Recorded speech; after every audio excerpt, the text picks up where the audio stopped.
நம்முடைய போராளி மீடியா நேயர்கள் அனைவருக்கும் வணக்கம். பாட்டாளி மக்கள் கட்சியில் இப்பொழுது அசாதாரண சூழ்நிலை நிலவிக் கொண்டிருக்கிறது. வருகின்ற 17ஆம் தேதி புதுச்சேரியில் பாட்டாளி மக்கள் கட்சியின் பொதுக்குழுவை பாட்டாளி மக்கள் கட்சியின் நிறுவனர் மற்றும் தலைவர் மருத்துவர் ஐயா அவர்கள் கூட்டியிருக்கிறார். அந்த பொதுக்குழுவை கூட்டுவதற்கு மருத்துவர் ஐயாவிற்கு அதிகாரம் இல்லை என்று சொல்லிக் கொண்டிருக்கிறார்கள். அதை பற்றி இருக்கின்ற சட்ட ரீதியான சந்தேகங்களை மருத்துவர் ஐயா அவர்களால் நியமிக்கப்பட்ட பாட்டாளி சமூக நீதி பேரவை வழக்கறிஞர்கள் அமைப்பின் மாநில தலைவர் கோபு அவர்கள் நம்மோடு இணைந்திருக்கிறார். அவரை வரவேற்போம். வாருங்கள், அவரிடம் நம்முடைய சந்தேகங்களை கேட்போம். அனைவருக்கும் வணக்கம். ஏற்கனவே வக்கீல் பால் அவர்கள் வழக்கறிஞர் சமூக நீதி பேரவையிலிருந்து நீக்கப்பட்டிருக்கிறார்.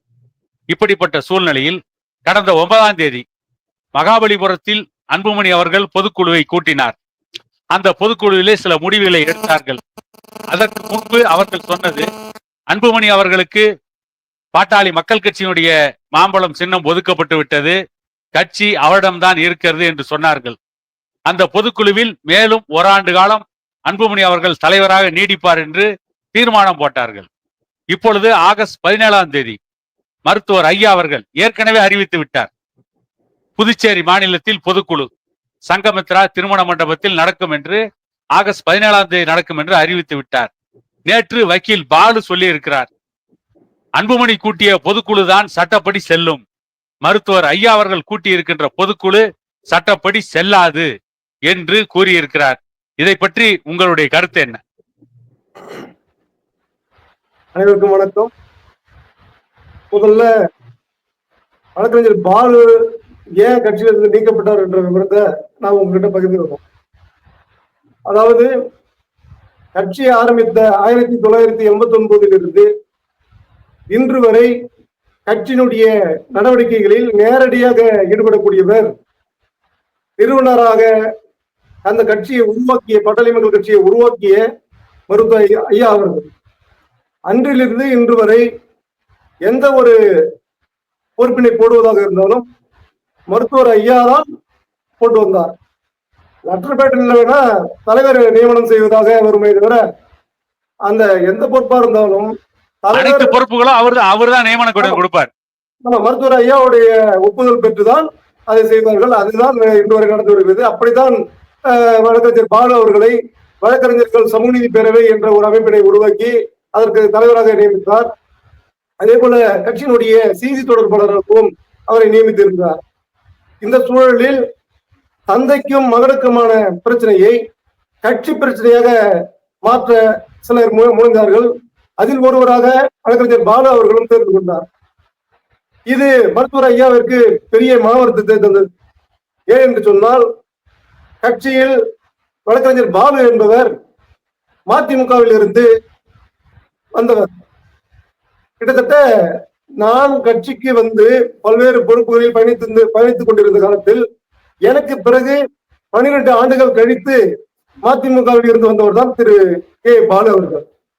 அவர்களுக்கு மருத்துவர் ஐயா அவர்கள் 2 முறை சட்டமன்ற உறுப்பினராக வேட்பாளராக அவருக்கு நிறுத்தினார். அதே போல ஒரு முறை நாடாளுமன்ற தொகுதி வேட்பாளர், நாடாளுமன்ற உறுப்பினராக ஒரு முறையும் வேட்பாளராக இருக்கிறார். அதே போல bar council Tamil Nadu Pondicherry bar council தேர்தலில் நிற்பதற்கான ஒரு அதிகாரத்தையும் ஆயிரக்கணக்கான வழக்கறிஞர்கள் சமூக பேரவையில் இருந்தாலும் கூட திரு பாலு அவர்களுக்கே கொடுத்தார். இன்று பல்லாயிரக்கணக்கான சட்டம் படித்தவர்கள் பதிவு செய்வதற்கான ஒரு வாய்ப்பு அதை உருவாக்கி கொடுத்து திரு பாலு அவர்களுக்கு உருவாக்கி கொடுத்ததும் மருத்துவர் ஐயா அவர்கள் தான். இப்படி பல்லாயிரக்கணக்கான வழக்கறிஞர்கள் உறுப்பினராக இருக்கக்கூடிய வழக்கறிஞர்கள் சமூக நீதி பேரவையில் திரு பாலு அவர்களுக்கு மட்டுமே சட்டமன்ற உறுப்பினர் ஆவதற்கும் பாராளுமன்ற உறுப்பினர் ஆவதற்கும் பார் கவுன்சில் சேர்மன் ஆவதற்கும் என்டோமெண்ட் கமிட்டி சேர்மன் ஆவதற்கும் எவ்வளவு வழிவகை செய்ததோடு இல்லாமல் அவர் யார் என்றே தெரியாத சூழலில் தமிழகம் மட்டுமல்ல இந்தியாவிற்கே பாலு என்றால் பாமக பாலு அப்படி என்ற ஒரு பெயரை உருவாக்கி தந்தவர் மருத்துவர் ஐயா அவர்கள். ஏறி வந்த ஏணியை எட்டி உதிப்பது நியாயம் அல்ல. ஆனால் திரு பாலு அவர்கள் அந்த வேலையை செய்தார். மருத்துவர் ஐயா அவர்கள் ஒரு கூட்டத்தை கூட்டுவதற்காக அறிவித்தால் அது பொதுக்குழு என்று சொல்லி அந்த பொதுக்குழுவில் கலந்து கொள்ளக்கூடாது என்று சொல்லி பல மாவட்ட செயலாளர்களுக்கு போன் போட்டு அதை தடுத்ததாக சில தகவல்கள் எனக்கு வந்தது. இது கட்சியை உருவாக்கியவர், உங்களுக்கெல்லாம் அடையாளத்தை காண்பித்தவர், அவருக்கு நிச்சயம் கோபத்தை ஏற்படுத்தியிருக்கும். அந்த கோபத்தின் விளைவாகத்தான் திரு பால் அவர்களை கட்சியிலிருந்து தற்காலிகமாக நீக்கி அவருடைய பொறுப்பினையும் மாற்றி அவர் வைத்திருந்த பொறுப்பை எனக்கு மருத்துவர் ஐயா அவர்கள் தந்தார்கள். ஆனால் அதோடு நிற்க வேண்டும். எப்பொழுது கட்சியினுடைய தலைமை தன்னை கட்சியிலிருந்து நீக்குகிறதோ நல்லவர்களுக்கு அழகு சொல்லாமல் விலகி கொள்கின்றார்கள். ஆனால் சொல்லியும் விலகாமல் நான் தான் வழக்கறிஞர் சமூக பேரவை தலைவர் என்றும் இன்றும் கட்சியில் நாங்கள் தான் பொறுப்பாளர்கள் என்பது போல சித்தரித்துக் கொண்டு மருத்துவர் ஐயா எந்த முடிவு எடுக்கின்றாரோ அதற்கு ஏட்டிக்கு போட்டியாக சில செயல்களை செய்து கொண்டு தற்பொழுதும் பேட்டியில் மருத்துவர் ஐயாவிற்கு பொதுக்குழு கூட்டுவதற்கான அதிகாரமே இல்லை என்பது போல சொல்வது உண்ட வீட்டுக்கு ரெண்டகம் செய்வது. இந்த வேலையை திரு கே பாலு அவர்கள் நிறுத்திக் கொள்ள வேண்டும். மருத்துவர் ஐயா தான் கட்சி, மருத்துவர் ஐயா கூட்டுவதுதான் கூட்டம், அதுதான் சட்டப்படியானது.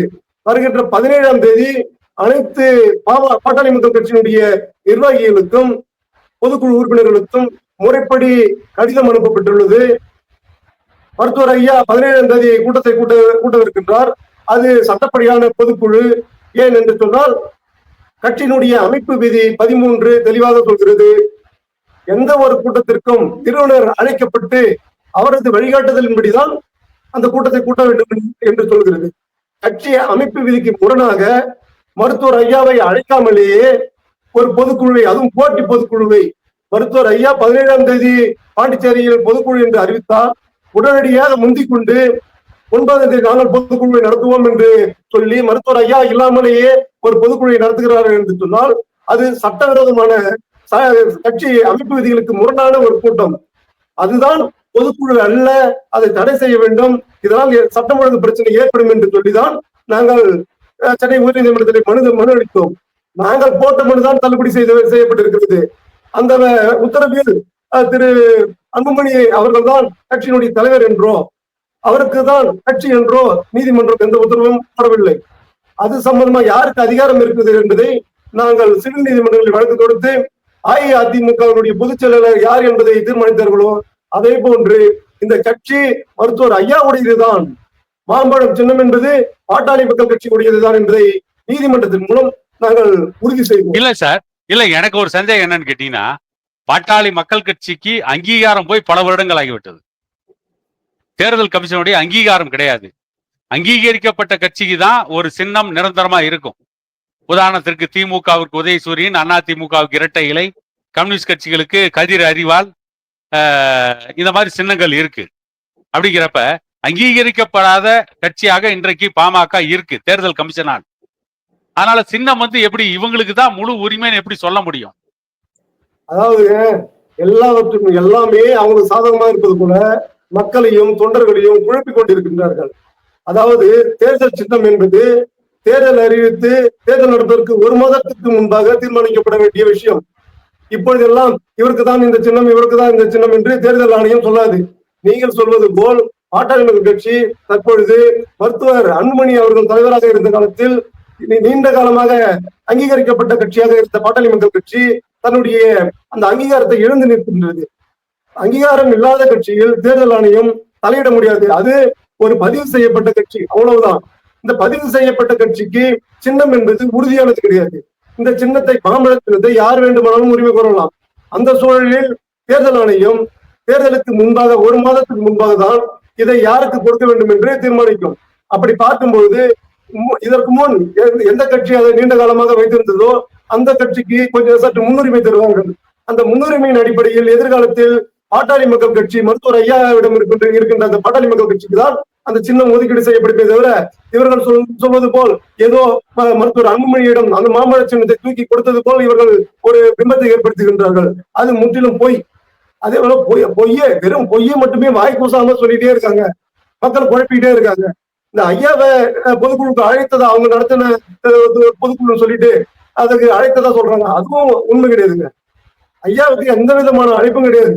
அப்படியே நீங்க அழைத்திருந்தாலும் மருத்துவர் ஐயா அதுல கலந்து கொண்டிருந்தாலும் இதில் எனக்கு உடன்பாடு இல்லை என்று சொன்னாலும் அந்த பொதுக்குழு தீர்மானம் எதுவும் அது சரியானது கிடையாது, அது சட்டப்படியானது கிடையாது, அது ஏற்க முடியாது. அந்த வகையில டீ கடையில கூட்டுறதும் என்னங்க ஏதாவது ஒரு ஒதுக்குப்புறமா கூட்டுறதும் அதெல்லாம் பொதுக்குழு ஆகிடாது. அவரு திரு பாலு சொல்றாரு 7000 பேரை நாங்கள் கூட்டி பொதுக்குழுவை நடத்தினோம் என்று சொல்லி. அந்த மாமல்லபுரம் கான்ஃபரன்ஸ் ஹாலினுடைய சீட்டிங் கெப்பாசிட்டியே 2500 தான். 2500 பேர் உட்கார்ற இடத்துல 7000 பேரை கூட்டணும்னு சொல்றது அதுவும் அப்பட்டமான ஒரு பொய் தான். முதல்ல நீங்க கூட்டுறதுக்கு உங்களுக்கு என்ன தகுதி இருக்கிறதுன்னு நான் கேட்கிறேன். அதாவது நான் என்ன கேக்குறேன், பொதுக்குழு கூட்டம்னா பொதுக்குழு உறுப்பினர்கள் மட்டும் கலந்துகிறது தானே பொதுக்குழு கூட்டம். அதுல முடிவை அந்த பொதுக்குழு உறுப்பினர்கள் மட்டும் தானே எடுக்க முடியும். பொதுக்குழு உறுப்பினர் இல்லாதவங்க எப்படி அந்த முடிவு எடுக்க முடியும்? அது ஒண்ணு. இன்னொன்னு என்ன கேக்குறேன் அப்படின்னு கேட்டீங்கன்னா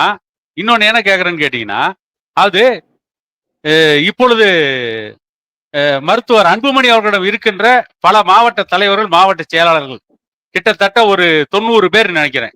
அவங்க எல்லாமே ஏற்கனவே மருத்துவர் ஐயா அவர்களால் மாவட்ட தலைவராக, மாவட்ட செயலாளராக நியமிக்கப்பட்டவர்கள் தான்.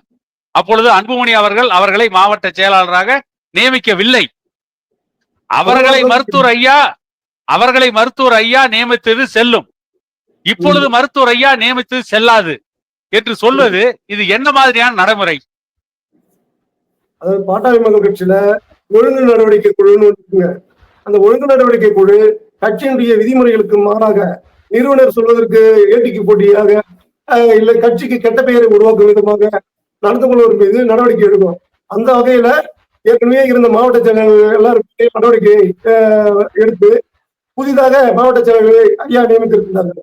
108 பேரில் 100 பேர் வரவில்லை என்று சொன்னாலும் கூட கவலைப்படாமல் 0வில் இருந்து ஆரம்பிப்பது போல் மருத்துவர் ஐயா இன்னைக்கு அனைத்து மாவட்ட செயலர்களையும் நியமித்து ஒரு மாபெரும் மகளிர் மாநாட்டை பூம்புகாரில் நடத்தி முடித்திருக்கின்றார். மருத்துவர் ஐயாவிற்கு தெரியும் எதை எப்படி செய்ய வேண்டும் என்று. இவர்கள் மருத்துவர் ஐயாவுக்கு ஆலோசனை சொல்ல தேவையில்லை. இன்னும் சொல்ல போனா சில பேர் சொல்றாங்க மருத்துவர் ஐயா யாரோ இயக்குறாங்கன்னு. இப்ப கூட இந்த மருத்துவர் அன்புமணி அவர்கள் சொன்னார்கள் ஏதோ மருத்துவர் ஐயாவே சாமியே வந்து ஓகேன்னு சொன்னா கூட பூசாரி தடுக்கிறாரு அப்படின்னு. அதாவது ஒரு சின்ன உதாரணங்கள், சமீபத்துல உயர்நீதிமன்றத்தில் நாங்க போட்ட வழக்கின்படி மருத்துவர் ஐயா அவர்களையும் மருத்துவர் அன்புமணி அவர்களையும் நேரடியாக ஆஜராக சொல்லி அது ஆஜர் இல்லை, அது இந்த பிரச்சனையை முடிப்பதற்காக ஒரு சமரச மையத்தின் ஒரு பகுதியாக நீதியரசர் ஆனந்த வெங்கடேஷ் அவர்கள் ஒரு முயற்சியை எடுத்தார். அந்த முயற்சியில் வழக்கறிஞர்கள் யாரும் கிடையாது, நீதியரசர், மருத்துவர் ஐயா, மருத்துவர் சின்னையா 3 பேர் தான். அப்பொழுது நீதியரசர்கள் அவர்கள் இந்த பிரச்சனையை முடிப்பதற்காக மருத்துவர் ஐயா அவர்கள் சில ஆலோசனை கேட்கின்றார். மருத்துவர் ஐயா சில விளக்கத்தை கொடுக்கின்றார். அப்போது நீதியரசர் உங்கள் மகனிடம் பேசுங்கள் என்று சொல்லும் பொழுது அவரிடம் பேசுவதற்கு எனக்கு விருப்பமில்லை என்று சொல்கிறார். இப்போது நீங்கள் யோசித்து பார்க்கலாம், ஐயாவை இயக்குவதாக சொல்கிறார்கள் அல்ல. ஐயாவை இயக்குவதாக சொன்னால் அதற்கு வேற யாராவது இருந்து தூண்டி அதன்படி சொல்லியிருக்க வேண்டும். ஆனால் 3 பேர் தான், நீதியரசர், மருத்துவர் அன்புமணி, மருத்துவர் ஐயா 3 பேர் தான். இந்த தருணத்தில் கூட இல்ல அந்த இடத்துல வழக்கறிஞர் நீங்க கூட கிடையாது, யாருமே கிடையாது. அந்த இடத்தில் கூட தெளிவாக தான் என்ன பேச வேண்டும் என்பதை கட்டெடுத்து பேசியவர் மருத்துவர் ஐயா. இந்த வயதிலும் அவரை எடுக்கக்கூடியதான் முடிவு. இப்பொழுது கூட அவரை நேரில் சந்தித்தவர்களுக்கு தெரியும். இந்த வயதிலும் தெளிவான தீர்க்கமான முடிவு எடுக்கக்கூடியவரை போய் யாரோ இயக்குகிறார்கள், அவர் குழந்தை மாதிரி அவருக்கு பூசாரி தடுக்கிறார்கள். இதெல்லாம் வந்து சிறுபிள்ளைத்தனமான பேச்சு. மருத்துவர் ஐயாவுடைய மதிப்பை சீர்குலைப்பதற்கான ஒரு வழிமுறையாகத்தான் இதை நான் பார்க்கின்றேன். இல்ல இதுல ஒரு விஷயம் என்னன்னு கேட்டீங்கன்னா, பூசாரியுடைய பார்ட்டி என்னன்னே தெரியாம சில பேசுறான்னு நினைக்கிறேன். பூசாரிக்கு என்ன வேலைன்னு கேட்டீங்கன்னா, கடவுளுக்கு தீபாராதனை காட்டுறது, கடவுளுக்கு அபிஷேகம் பண்றது, கடவுளை வணங்குவது, கடவுளுக்கு தீபாராதனை காட்டி அந்த திருநீரை பக்தர்களுக்கு கொடுப்பது, அவ்வளவுதான் பூசாரியுடைய வேலை. பூசாரி கடவுளுக்கு கட்டளையிட முடியாது, பூசாரி கடவுளுக்கு ஆர்டர் போட முடியாது, பூசாரி கடவுளை நிர்பந்திக்க முடியாது. பூசாரி கடவுளிடம் வரம் கேட்கலாம், வரம் கொடுப்பதும் கொடுக்காததும் கடவுளோட முடிவு. ஆகவே இந்த பூசாரின்னு சொல்றதே தவறு. அதனுடைய பூசாரின்ற வார்த்தைக்கு விளக்கமே தெரியாம அத பலர் சொல்லிட்டு இருக்கிறாங்க. அது வந்து ஒரு தவறான முடிவு. எனக்கு என்ன இன்னொரு சந்தேகம் கேட்டீங்கன்னா, மிகப்பெரிய வழக்கறிஞர்கள் ராம்ஜெத் மலானி, நானி பல்கிவாலா, சோலி சொரப்ஜி, அருண் ஜெட்லி, அருண் ஜெட்லி, ராம்ஜெத் மலானி எல்லாம் இன்னைக்கு இல்ல. கே வேணுகோபால், இவங்கெல்லாம் வந்து சுப்ரீம் கோர்ட்டினுடைய லீடிங் லாயர்ஸ், முன்னணி வழக்கறிஞர்கள். அவங்கெல்லாம் இந்தியாவின் எந்த நீதிமன்றத்துக்கு வேணாலும் போய் வாதாடுறாங்க. அதை போல இப்ப சேலம் செஷன்ஸ் கோர்ட்ல இருக்க ஒரு வக்கீல், அல்லது இப்ப வந்து வக்கீல் பாலு ஹைகோர்ட்ல இருக்காரு, நீங்க ஹைகோர்ட்ல இருக்கீங்க, நீங்க நேரடியா போய் சுப்ரீம் கோர்ட்ல வாதாட முடியுமா? முடியாதுங்க. அங்க சுப்ரீம் கோர்ட்ல அட்வொகேட் ஆன் ரெக்கார்டுன்னு சொல்லிட்டு ஒரு எக்ஸாம் வைப்பாங்க. அந்த தேர்வை எழுதி பாஸ் பண்ணவங்க மட்டும்தான் அங்க வந்து வழக்கறிஞரா தொழில் பண்ண முடியும். மற்றவங்க எல்லாம் போய் வேடிக்கை தான் பார்க்க முடியும். திரு பாலு அவர்களை அவருடைய மதிப்பை நான் குறைத்து மதிப்பிடவில்லை. அது நியாயமும் கிடையாது. அதை நான் உணர்கிறேன். ஆனால் நாங்கள் உச்ச நீதிமன்றம் சென்றோம், இந்த வழக்கில் நாங்கள் ஆஜரானோம், இதில் நாங்கள் வெற்றி பெற்றோம் என்று சொல்வதெல்லாம் அது விளையாட்டாகத்தான் இருக்கிறது. தொழில் செய்யக்கூடிய வழக்கறிஞர்களுக்கு தெரியும். இங்கிருந்து போகக்கூடியவர்கள் அனைவரும் வேடிக்கை பார்க்கலாமே தவிர அங்க நீதிமன்றத்தில் நேரடியாக ஆஜராகி வழக்கு நடத்த முடியாது. ஏன் என்று சொன்னால் அட்வொகேட் ஆன் ரெக்கார்ட் என்று சொல்லக்கூடிய அந்த தேர்வை எழுதி அதில் வெற்றி பெற்றவர்கள் மட்டுமே உச்ச நீதிமன்றத்தில் வழக்காட முடியும் என்பதை உங்களுக்கு தெரிவித்துள்ளது. இல்ல, உச்ச நீதிமன்றத்துல பல பிரிவுகள் இருக்கு. அதாவது உச்ச நீதிமன்றத்திலேயே வந்து 3 நீதிபதிகள் கொண்ட பெஞ்சு, 5 நீதிபதிகள் கொண்ட பெஞ்ச் எல்லாம் இருக்கு இல்லையா? ஒரு வழக்கறிஞர் உச்ச நீதிமன்றத்துக்கு போனாலும் அந்த எல்லா பெஞ்சிலையும் வாதாட முடியுமா? நான் சொல்லிட்டேங்க, அந்த அட்வொகேட் ஆன் ரெக்கார்டா அங்க யாரெல்லாம் பாஸ் பண்ணிருக்காங்களோ அவங்க மட்டும்தான் அங்க போய் வழக்கு நடத்த முடியும். நான் பெரிய சீனியர் லாயர் என்று சொன்னால் கூட தமிழகத்தில் இருந்தோ, ஆந்திராவில இருந்தோ, கேரளாவில இருந்தோ, மும்பையில இருந்தோ எங்குமே போயிட்டு நேரடியா உச்ச நீதிமன்றத்துல அங்க தன்னுடைய வாதத்தை எடுத்து வைக்க முடியாது. அதுக்கு அவங்க அனுமதிக்க மாட்டாங்க. அட்வொகேட் ஆன் ரெக்கார்டா இருக்கணும், சுப்ரீம் கோர்ட்ல பிராக்டிஸ் பண்ணிட்டு இருக்கணும், அவங்க மட்டும்தான் அதை பண்ண முடியும். அது அந்த நீதிமன்றத்துல, சுப்ரீம் கோர்ட்ல, உச்ச நீதிமன்றத்துல இவங்க பார்வையாளரா மட்டும்தான் இருக்க முடியும். வாதாடக்கூடிய வக்கீலா இருக்க முடியாது. பார்க்கலாம் பார்வையாளர். அப்படி பாலு வந்து அப்படி பாலும் பாட்டாளி மக்கள் கட்சி வந்து மதுக்கடைகளை மூடணும்னு போட்ட வழக்குல இவர் பார்வையாளர் மட்டும்தான் இல்லையா? வழக்கை நடத்தியது உச்ச நீதிமன்றத்தினுடைய வழக்கறிஞர்கள். அந்த வழக்கறிஞர்களுக்கு பீஸ் கொடுத்துதான் பாட்டாளி மக்கள் கட்சி வழக்கை நடத்தி இருக்கு. அந்த வழக்குல வக்கீல் பாலுவே வாதாடி ஜெயிக்கல இல்ல, அவரு ஆஜராக ஆக முடியாதுங்க. அப்புறம் எப்படி அவர் ஜெயிச்சாரு? அவர் தான் வந்து உச்ச நீதிமன்றத்துல வழக்கு போட்டு ஜெயிச்சாரு சொல்றாங்க. சார் அதுதான் சொல்லிட்டுனே, மகாபாரதத்துல கிருஷ்ணர் இருப்பாரு, ஆனா உள்ளுக்குள்ள நான் மாவீரன் அப்படி இப்படின்னு சொல்லிப்பாங்க. ஆனா அந்த மாவீரனா எவன் சொல்லிக்கிறானோ அவனை மாவீரனா ஆக்குறதே கிருஷ்ணர் தான் அப்படிங்கிறது மகாபாரதத்தை நல்லா படிச்சவங்களுக்கு தெரியும். அந்த மாதிரி பாட்டாளி மக்கள் கட்சியில நான் கூட சொல்லிக்கலாம், ஏன்னா நான் இல்லாத இங்க எதுவுமே நடக்காது அப்படின்னு சொல்லி. ஆனா நான் இல்லாத எதுவுமே நடக்காதுன்ற லெவலுக்கு என்ன வச்சது யாருன்னா மருத்துவர் ஐயா பாலு அவர்களுக்கு பணம் கொடுத்துதான் வழக்கு நடத்துவாங்க. அந்த வழக்கு வந்து திரு பாலு அவர்கள் நேரடியாக நடத்துவதாக இல்லை. அதாவது பாட்டாளி மக்கள் கட்சியை பொறுத்த மட்டும் பாமக நிறைய வழக்குகளில் வெற்றி பெற்றதாக நம்ம எல்லாம் அறிவோம். அதெல்லாம் திரு பாலு அவர்கள் செய்ததாக தான் நமக்கு எல்லாம் தெரியும். ஆனால் ஒரு வழக்கறிஞராக இருக்கக்கூடிய என்பவர்களுக்கு தெரியும், திரு பாலு அவர்கள் எந்த வழக்கை நடத்துவதாக இருந்தாலும் ஒரு மூத்த வழக்கறிஞரை என்கேஜ் பண்ணிக் கொள்வார். அதற்கான கட்டணத்தை மருத்துவர் ஐயா அவர்கள் கொடுப்பார். மருத்துவர் ஐயா அவர்களே சொல்லித்தான் இதை செய்வார். நீ பாலு ஏதாவது ஒரு நல்ல மூத்த வழக்கறிஞர் வைத்துக் கொள்ளுங்கள் அப்படின்னு சொல்லி. ஏனென்று சொன்னால் திரு பாலு அவர்கள் சில பெட்டிஷனை தயார் செய்தாலும் கூட, யாராவது ஒருவரை உதவி வைத்து தயார் செய்தாலும் கூட அங்க வாதாடுவதற்கு அந்த சட்ட புலமை வாய்ந்த சில மூத்த வழக்கறிஞர்கள் அவருக்கு தேவைப்பட்டார்கள். அதன்படிதான் பல வழக்குகள் வெற்றி பெற்றது. நேரடியாக திரு பாலு அவர்கள் வாதாடினால் அது வெற்றி பெறுமா என்று எனக்கு தெரியவில்லை. இருந்தாலும் கூட அவருடைய இந்த முயற்சியை நம் குறைத்து மதிப்பிடவில்லை. ஆனால் என்னால் தான் அது வந்தது என்று சொல்வதை நான் நிச்சயம் ஏற்க மாட்டேன்.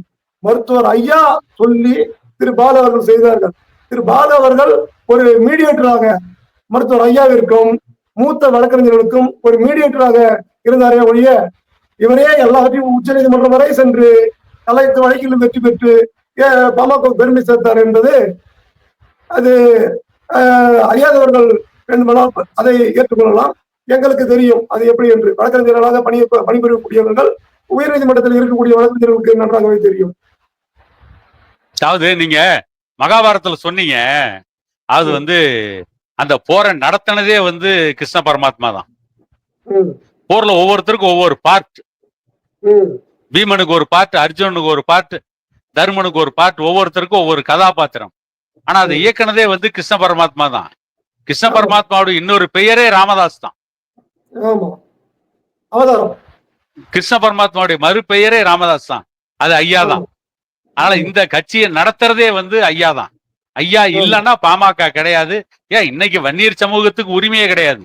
அது வந்து எல்லாருக்கும் தெரிஞ்சும் கூட திட்டமிட்டு இந்த வேலையை பண்றாங்க. அதாவது திமுக கூட சேர போறாங்க அப்படின்லாம் ஒரு பொய்யான பிரச்சாரத்தை பண்ணிட்டு இருக்காங்க. இன்னும் கூட்டணி பற்றியே வந்து ஐயா பேசவே இல்லை. கூட்டணி பற்றி எந்த முடிவும் அவர் எடுக்கலான்னு தான் தோணுது. பொதுக்குழுவுக்கு பின்னாலதான் அந்த முடிவே எடுப்பாருன்னு செய்திகள்லாம் வருது. அதனால இந்த பொதுக்குழு வந்து கூட்டணி பற்றியோ மற்ற எல்லா விஷயத்தை பற்றியும் பேசுவாங்க. அப்படி இருக்கிறப்ப தேவையில்லாம இப்படி ஒரு பீதி கிளப்புறது, அதாவது புலி வருதுன்னு பீதி கிளப்புறது. ஒருவேளை கட்சி நம்முடைய கட்சி 1989 ஆரம்பித்து 2 பேரும் மருத்துவர் அன்புமணி அவர்களும் மருத்துவர் ஐயா அவர்களும் இணைந்து பயணித்த போது கூட ஒரு எதிர்கட்சி தலைவராக கூட நம்மளால வந்து அந்த அதிகாரத்தை பெற முடியவில்லை. அப்படி இருக்கும் பொழுது இப்படி பிரிவினையை ஏற்படுத்தி கொண்டு இது கட்சியினுடைய நன்மதிப்பை மக்கள் மத்தியிலே குறைக்கும் வேலையில் தொடர்ந்து ஈடுபடும் பொழுது கட்சி இன்னும் பின்னடைவை தான் சந்திக்குமே தவிர ஒன்றும் முன்னேற்றம் அடைய போவதில்லை. இதை நன்கு தெரிந்திருந்துதான் அந்த பணைய கூட்டம் இந்த வேலை தொடர்ந்து செய்து கொண்டிருக்கின்றது. ஆக இவருடைய எண்ணம் என்ன? எதிர்கட்சிகள் செய்ய வேண்டிய வேலையை விட 2 மடங்கு வேலையை பணையர் கூட்டம் செய்கிறது என்று சொன்னால் பாட்டாளி மக்கள் கட்சி எந்த தருணத்திலும் மேலே வந்துவிடக் கூடாது என்பதில் எதிர்கட்சியை விட இவர் மிக தீவிரமாக இருக்கிறார்கள் என்பதை தொண்டர்கள் உணர்ந்து கொள்ள வேண்டும். இன்று மருத்துவர் அன்புமணி அவர்கள் அவர் மீது அன்பு கொண்டு அவரை ஆதரிக்கிறோம் என்று சொல்லி சில பேர் நிர்வாகிகளாக இருக்கக்கூடியவர்கள் அங்கு செல்கிறார்கள். உண்மையை சொல்ல போனால் தொண்டர்கள் அனைவரும் மருத்துவர் ஐயாவின் பின் தான் இருக்கின்றார்கள். மகளிர்கள் மருத்துவர் ஐயாவின் பின் தான் இருக்கின்றார்கள். அரசு ஊழியர்கள், வன்னியர்கள் சமூகத்தில் உள்ள அரசு ஊழியர்களும் மருத்துவர் ஐயாவோடு தான் இருக்கின்றார்கள். வழக்கறிஞர் பெருமக்கள், படித்த வழக்கறிஞர் பெருமக்களும் மருத்துவர் ஐயாவோடு தான் இருக்கின்றார்கள். இப்படி எல்லா வகையிலும் பலம் பெற்ற பாட்டாளி மக்கள் கட்சியினுடைய கிருஷ்ண பரமாத்மாவாக இருக்கக்கூடிய மருத்துவர் ஐயாவை எதிர்த்து இவர்களால் ஒரு சிறு துரும்பும் அசைக்க முடியாது என்பதை இந்த நேரத்தில் தெரிவித்துக் கொள்கிறேன். 17ஆம் தேதி திட்டமிட்டபடி பொதுக்குழு நடைபெறும். அதுதான் சட்டப்படியான பொதுக்குழு. முறைப்படி கட்சி தொண்டர்களுக்கும் பொதுக்குழு உறுப்பினர்களுக்கும் கடிதம் அனுப்பப்பட்டு அந்த பொதுக்குழு நடைபெறுகிறது. கட்சி விதி 13 படி மருத்துவர் ஐயா அவர்கள் தான் நிறுவனர், தற்பொழுது பாட்டாளி மக்கள் கட்சியினுடைய தலைவர். சோ அங்க நிறுவனரும் இருக்கின்றார், தலைவரும் இருக்கின்றார். பொதுச் செயலாளர் முரளி சங்கர் அவர்தான் இந்த பொதுக்குழுவை கூட்ட முடியும். ஆனால் இதில் ஒரு விஷயம் நான் சொல்கிறேன். சிறப்பு பொதுக்குழு அதாவது வருடாந்திர பொதுக்குழு என்பது, அதாவது கட்சி விதி 13 படி நிறுவனர் அழைக்கப்பட்டு அவருடைய வழிகாட்டுதல் படிதான் பொதுக்குழு நடத்தணும்னு இருக்கு. ஆனா அவங்க கூட்டிய பொதுக்குழு நிறுவனர் அழைக்காமலே நடைபெற்ற ஒரு பொதுக்குழு, அது சட்டப்படியான பொதுக்குழு கிடையாது. அடுத்தது ஆண்டுக்கு ஒரு முறை நடைபெறுவது பொதுக்குழு. ஆனால் அவசர பொதுக்குழு, சிறப்பு பொதுக்குழு என்பதை கட்சியினுடைய தேவைக்கேற்ப எப்பொழுது வேண்டுமானாலும் கூட்டிக் கொள்ளலாம். அந்த சிறப்பு பொதுக்குழுவை கூட்டுவதற்கான அதிகாரம் முழுமையும் நிறுவனருக்கே உண்டு. அதே கட்சி விதி 13 நாங்கள் தெளிவாக குறிப்பிட்டிருக்கின்றோம். நிச்சயம் அதை நீதிமன்றத்தில் நாங்கள் தாக்கல் செய்வோம். நிறுவனருக்கு மட்டுமே சிறப்பு பொதுக்குழுவை கூட்டுவதற்கான அதிகாரம் உண்டு. மற்ற இடங்களில் பொதுச் செயலாளருக்கு அந்த பொதுக்குழுவை கூட்டுவதற்கான அதிகாரம் உண்டு.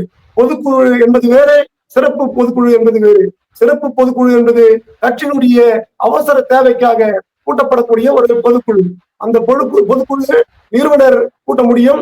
அந்த வகையிலே நிறுவனராக இருக்கக்கூடிய மருத்துவர் ஐயா பொதுக்குழு உறுப்பினருக்கு அழைப்பு விடுத்திருக்கின்றார். வருகின்ற 17ஆம் தேதி அந்த சிறப்பு பொதுக்குழு நடைபெறும். அந்த சிறப்பு பொதுக்குழுவில் எடுக்கக்கூடிய தீர்மானங்களே சட்ட வலிமை பெற்றதாக இருக்கும் என்பதை இந்த நேரத்தில் தெரிவித்துக் கொள்கிறேன். இவ்வளவு நேரம் உங்கள் நேரத்தை ஒதுக்கியதற்கு மிக்க நன்றி. சட்ட ரீதியாகவும் பாட்டாளி மக்கள் கட்சி மருத்துவர் ஐயாவிடம்தான் இருக்கிறது என்பதை இவ்வளவு நேரம் தெளிவுபடுத்திய உங்களுடைய நேரத்தை ஒதுக்கியதற்கு மிக்க நன்றி. மீண்டும் இதை போன்ற ஒரு விவாதத்தில் சந்திப்போம். அனைவருக்கும் வணக்கம். நன்றி.